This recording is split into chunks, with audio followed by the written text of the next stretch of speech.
Hi guys, welcome back to my new video. ಇವತ್ತು ನಾವು ಮೊಟ್ಟೆ ಪಲ್ಯ ಹೇಗೆ ಮಾಡೋದು ಅಂತ ತಿಳ್ಕೊಳ್ಳೋಣ. ಒಂದು ಪಾತ್ರೆಗೆ ನಾನು ಎಣ್ಣೆ, ಸಾಸಿವೆ, ಕರಿಬೇವು ಹಾಕಿದ್ದೀನಿ. ಎಣ್ಣೆ ಕಾದಿದ ತಕ್ಷಣ ಸಾಸಿವೆ ಕರಿಬೇವು ಹಾಕಿದ್ದೀನಿ. ಮತ್ತು 2 ಈರುಳ್ಳಿ, ನಾನು 2ರಿಂದ 3 ಹಾಕಿದ್ದೀನಿ. ನಮ್ಮ ಮನೇಲಿ ಈರುಳ್ಳಿ ಇಷ್ಟ ಅಂತ.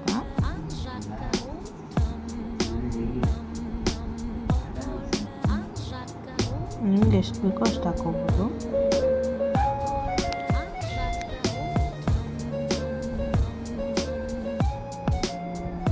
ಒಂದು 5 ಮೆಣಸಿನ್ಕಾಯಿ ಹಾಕ್ಕೊಂಡಿದ್ದೀನಿ.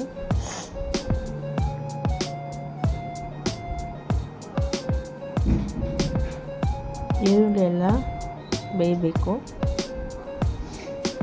ಅದನ್ನು ನೀಟಾಗಿ ಕಲಿಸ್ಕೊಡ್ಬೇಕು. ನಾನು 1 ಟೊಮೆಟೊ ಹಾಕ್ಕೊಂಡಿದ್ದೀನಿ.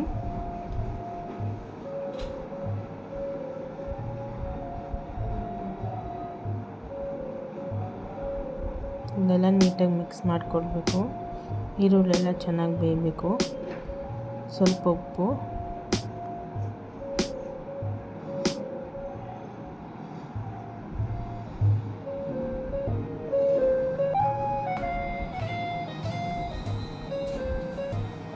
ಸ್ವಲ್ಪ ಅರಿಶಿನ,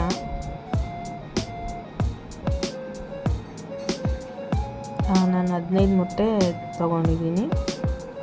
15 ಮೊಟ್ಟೆ ತೊಗೊಂಡು ಹಾಕ್ಕೊತಾ ಇದ್ದೀನಿ.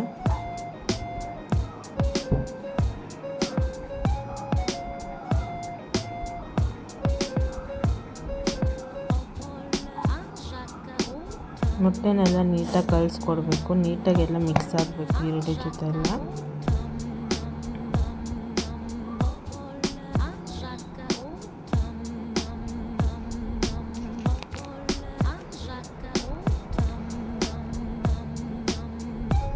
ಪಲ್ಯ ಕನ್ಸಿಸ್ಟೆನ್ಸಿಗೆ ಬರಬೇಕು, ನೀಟಾಗಿ ಬೇಯಬೇಕು. ಅದು ಬೆಂದಿದ್ದಾದ್ಮೇಲೆ ಸ್ವಲ್ಪ ಕೊತ್ತಂಬರಿ ಹಾಕ್ಕೊಂಡ್ರೆ ನಮ್ಮ ಮೊಟ್ಟೆ ಪಲ್ಯ ರೆಡಿಯಾಗಿರುತ್ತೆ.